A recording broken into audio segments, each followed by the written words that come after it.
好，那你赶快来收。报道者有来吗？我再问一下，报道者有来吗？他会来吗？他还多久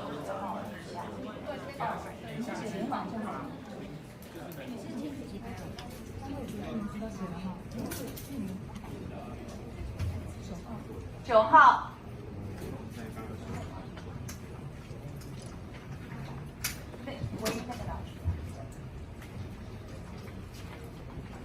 10号。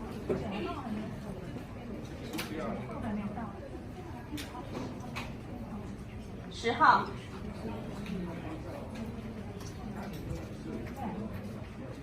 好多朋友都关切按24的状况，那时候说他大概是到当时为止是最严重的一个个案哦。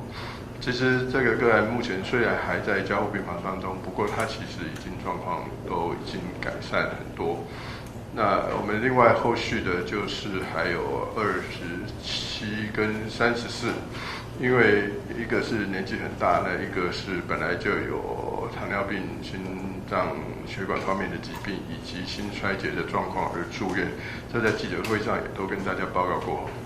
那所以这几位后来也进到加护病房去照护了，然后呢，在第一线医护同仁的全力照护之下，其实这目前是3位还在加护病房当中，那可是他们情况其实维持稳定，或甚至是有改善的状况哦，所以其实是整体而言是说还有3位在加护病房当中，可是并没有到病危的程度哈，都是维持稳定甚至是进步，特别是在肺炎的部分哦，3位基本上都是在进步当中。